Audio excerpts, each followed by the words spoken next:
Malam itu, Hendra mengendarai motornya melewati jalan yang sepi. Udara dingin menyusup ke dalam jaketnya, dan kabut tipis menyelimuti jalan. Tujuannya hanya satu, melewati jembatan tua yang konon dihuni oleh sesuatu yang tidak terlihat. Dulu ada kecelakaan di sini, cewek jatuh dari jembatan, katanya arwahnya masih gentayangan. Suara temannya terngiang di kepala, tapi Hendra menepisnya. Cuma mitos. Setelah beberapa menit berkendara, akhirnya ia tiba di jembatan kayu yang panjang. Sungai di bawahnya mengalir pelan, tetapi entah kenapa, malam itu terasa lebih sunyi dari biasanya. Hendra menambah kecepatan, ingin cepat sampai ke seberang. Namun, di tengah jembatan, mesinnya tiba-tiba mati. "Cih, kenapa mogok di sini?" gerutunya sambil mencoba menyalakan mesin. Saat itulah, dia melihat sesuatu di kaca spionnya. Sosok perempuan berbaju putih berdiri di belakangnya.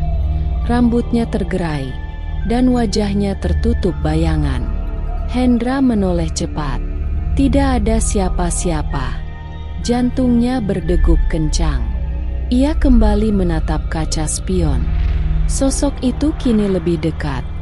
Hanya beberapa langkah di belakangnya. Sekujur tubuhnya merinding. Tangannya gemetar saat mencoba menghidupkan motor lagi, tetapi mesinnya tetap mati. Tiba-tiba, perempuan itu mengeluarkan suara serak. "Kau melihatku?" Dalam kepanikan, Hendra melompat turun dari motor dan berlari ke arah seberang jembatan. Langkahnya terasa berat, seolah ada sesuatu yang menariknya ke belakang. Di kejauhan, terdengar suara tertawa. Pelan, seram. Lalu, bisikan dingin di telinganya. "Kau tidak bisa lari." Dan setelah itu, Hendra tidak pernah ditemukan lagi. Pencarian Hendra dilakukan keesokan harinya. Polisi dan warga setempat menyisir jembatan serta sungai di bawahnya. Motor Hendra masih ada di tengah jembatan, berdiri tegak seolah tidak tersentuh. Namun, tidak ada tanda-tanda pemiliknya. "Kalau dia jatuh ke sungai, harusnya ada jejak," gumam Pak Widi, kepala desa, sambil mengamati arus air yang tenang. Seorang warga bernama Joko mendekati motor Hendra dan tanpa sadar melirik kaca spionnya. Jantungnya hampir berhenti. Di dalam pantulan kaca, ia melihat bayangan seseorang berdiri tepat di belakangnya. Refleks, Joko menoleh. Tidak ada siapa-siapa. Wajahnya langsung pucat. Dengan tangan gemetar, ia menunjuk kaca spion itu kepada Pak Widi. Saat kepala desa melihatnya, tubuhnya langsung mundur selangkah. Di dalam kaca spion itu, tampak seorang perempuan berbaju putih. Wajahnya rusak separuh, matanya hitam kosong, dan bibirnya yang membiru bergerak pelan seakan berbisik, "Bawa dia kembali."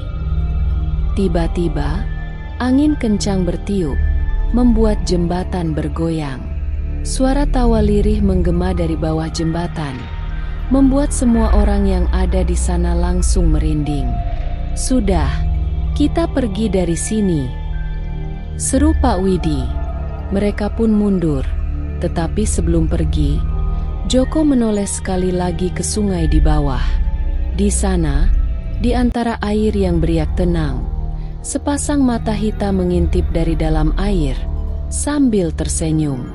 Malam harinya, di rumah Pak Widi, telepon berdering. Saat diangkat, hanya ada suara napas berat di seberang. Lalu suara lirih terdengar. "Kalian tidak akan menemukannya, karena dia sudah bersamaku." Seketika, lampu rumahnya padam, dan dari cermin di ruang tamu, sesosok perempuan muncul, tersenyum.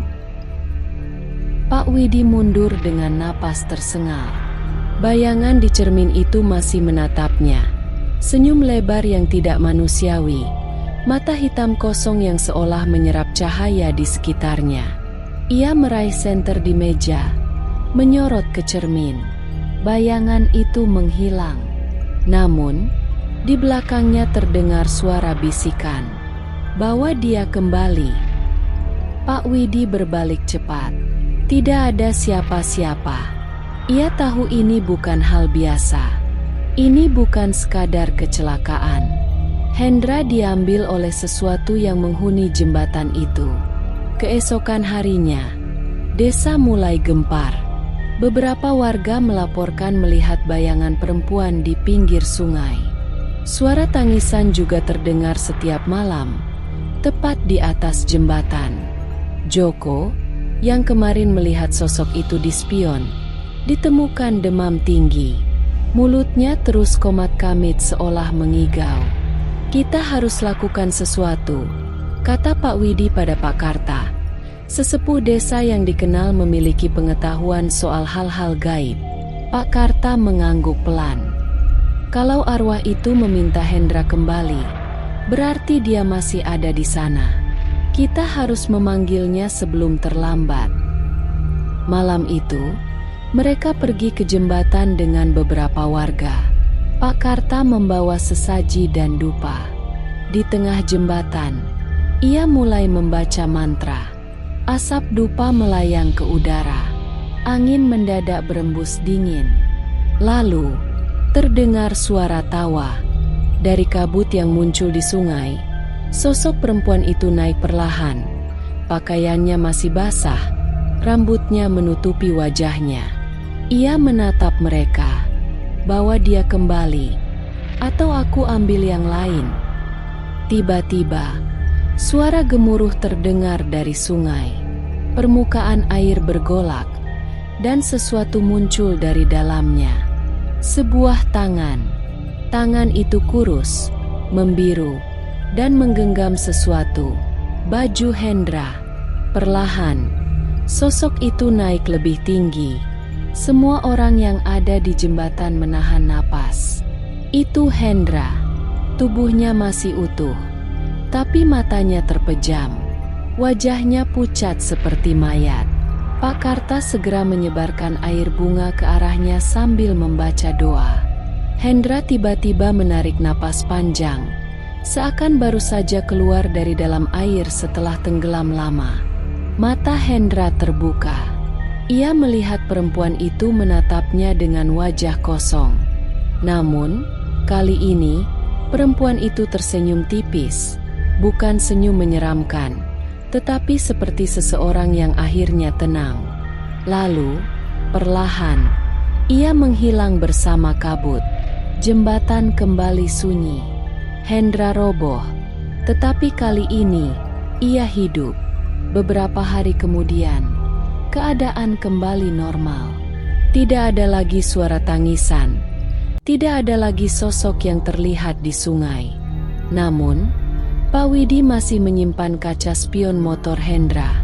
Dan sesekali, jika ia menatapnya terlalu lama, ia masih bisa melihat bayangan perempuan itu tersenyum.